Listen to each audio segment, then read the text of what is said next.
আসসালামু আলাইকুম বন্ধুরা, আজকে এমন একজন ব্যক্তির কথা আপনাদের মাঝে শেয়ার করব, যিনি জগৎ বিখ্যাত এবং সুনামধন্য একজন ব্যক্তি।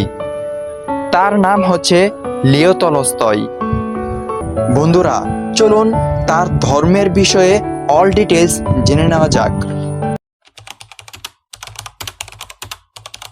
ওয়ার অ্যান্ড পিস বা যুদ্ধ শান্তি শীর্ষক উপন্যাসের বিশ্বনন্দিত রুশ সাহিত্যিক লিও তলস্তয় আজ থেকে 101 বছর আগে 1910 সালের 20 নভেম্বর তিনি ওয়ার অ্যান্ড পিস উপন্যাস রচনা করে জগৎ বিখ্যাত হন। কিন্তু খ্রিস্ট ধর্মের নামে প্রচলিত নানা দিকের সমালোচনা করায় 1901 সালে রাশিয়া অর্থোডক্স গির্জা তলস্তয়কে সমাজচ্যুত করে ঘোষণা করা হয়। আজও তার বিরুদ্ধে ওই ঘোষণা প্রত্যাহার করা হয়নি। তিনি পৃথিবীর বিভিন্ন জনগোষ্ঠীর ধর্ম বিশ্বাস সম্পর্কে ধারণা রাখতেন, এমনকি ইসলাম ধর্ম সম্পর্কে তার উচ্চ ধারণা ছিল। সম্প্রতি সময় মুহাম্মদ সাল্লাল্লাহু আলাইহি সাল্লাম এর শীর্ষক একটি বই প্রকাশিত হয়েছে। এই বইয়ে অংশবিশেষ লিও তলস্তয়ের অনূদিত বিশ্বনবী হযরত মুহাম্মদ সাল্লাল্লাহু আলাইহি সাল্লাম এর কিছু বক্তব্যের অনুবাদ স্থান পেয়েছে। ওই বইয়ে ভূমিকায় ইব্রাহিম রাদ লিখেছেন, গত বছর আঙ্কারায় তুর্কি ভাষী লেখক ও কবিদের এক সমাবেশে শুনতে পাই যে তলস্তয় ইসলাম ধর্ম গ্রহণ করেছিলেন। কথাটা শুনে বিশ্বাস করতে পারেনি অনেকেই। তবে এ নিয়ে গবেষণা ও অনুসন্ধান চালানোর পর তলস্তয়ের হারানো চিঠি শীর্ষক একটি গ্রন্থ আমাকে দেখানো হয়। এ বইয়ে কয়েকটি চিঠি যুক্ত রয়েছে। এসব চিঠি থেকে ইসলাম সম্পর্কে তলস্তয়ের দৃষ্টিভঙ্গি সুস্পষ্ট হয়। কোনো একটি চিঠিতে একজন মা তার সন্তানের মুসলমান হওয়ার কথা উল্লেখ করে এ ব্যাপারে তলস্তয়ের পরামর্শ চেয়েছেন। 3 সন্তানের জননী 50 বছর বয়স্ক ইয়োরানা ওকিলাবা তলস্তয়ের কাছে লিখেছেন, আমার স্বামী মুসলমান, কিন্তু আমাদের সন্তান ছিল খ্রিস্টান। আমার কন্যার বয়স 13 এবং আমার পুত্রের বয়স 23। সে পিটার্সবার্গ টেকনোলজি ইনস্টিটিউটে পড়াশোনা করছে। আমার অন্য পুত্র 22 বছর বয়স। সে মস্কোর অ্যালেক্সিও সামরিক কলেজে পড়াশোনা করছে। আমার ছেলেরা বাবার ধর্ম তথা ইসলাম গ্রহণ করতে চায়। তারা আমার অনুমতি চাইতেছে। আমি এখন কি করব? আমি জানি আমার পুত্রদের এই চিন্তা কোনো ছোটখাটো চিন্তা নয়, কারণ পারিবারিক চিন্তা থেকে উৎসাহিত হয়নি। অর্থ বা পদের লোভেও তাদের মধ্যে এই চিন্তার সূত্রপাত হয়নি। যেটা খুবই স্পষ্ট তা হলো ওরা ধর্মের বিষয়ে একটি পথ খুঁজে বেড়াচ্ছিল এবং এক্ষেত্রে ইসলামকে নিজ ধর্ম হিসেবে বেছে নিয়েছে ও মুসলমানদের সহযোগিতা করেছে।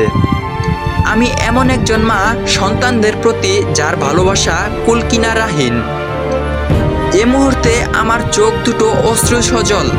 আমি যেন ধীরে ধীরে জ্ঞান হারিয়ে ফেলছি এবং আপনার কাছে চিঠি লেখা ছাড়া আর কোনো পথ খুঁজে পাচ্ছি না। কেবল আপনি আপনার জ্ঞান ও প্রজ্ঞা দিয়ে এই সমস্যার সমাধান করতে পারেন। আমাকে কিছু সান্ত্বনার বাণী দিয়ে প্রশান্ত করুন। বিশ্বাস করুন, সন্তানদের ভালোবাসি বলেই আমি এই চিঠি লিখলাম। তলস্তয় উদ্বিগ্ন ওই মায়ের চিঠি উত্তরে লিখেছেন, আপনার ছেলেরা ধর্মকে এমন গুরুত্ব দেওয়ায় এবং মানুষকে সাহায্য করেছে বলে তাদের খুবই প্রশংসা করা ও ধন্যবাদ দেওয়া জরুরি। এই মানবীয় আকাঙ্ক্ষা অব্যাহত রাখার জন্য ইসলাম ধর্মের দিকে তাদের ঝুঁকে পড়া ও মুহাম্মদের ধর্মের অনুসারী হওয়া তাদের জন্য খুবই জরুরি। অবশ্য যারা ইসলাম ধর্ম গ্রহণ করেন, নিজ ধর্মের বিধান ও ধর্ম সম্পর্কে জানার ইচ্ছা আকাঙ্ক্ষা জাগে এবং অন্যদের কাছে তুলে ধরে তাদের দায়িত্ব অত্যাধিক।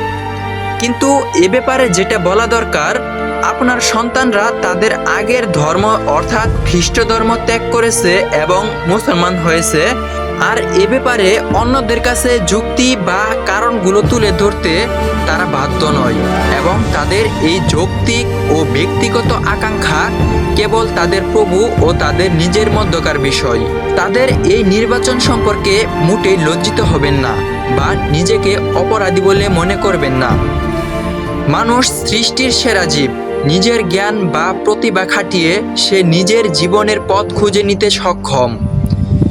তাই মানুষ সবার শ্রদ্ধা পাওয়ার দাবি রাখে, আর এজন্যই প্রত্যেক ঐশী ধর্ম মানুষ ও তার মর্যাদাকে গুরুত্ব দিয়েছে।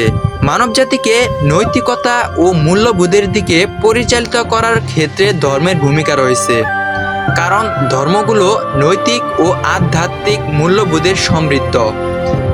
কিন্তু কোন ধর্মটি সবচেয়ে পূর্ণাঙ্গ ও অবিকৃত, এ বিষয়ে লিও তলস্তয় তার চিঠিতে ইসলাম ধর্মকে প্রশংসা করেছেন এবং তার মতে ইসলাম ধর্ম মানুষকে সম্মান ও মর্যাদার শীর্ষে নিতে সক্ষম ও এ ধর্মই মানুষকে সঠিক পথ দেখায়।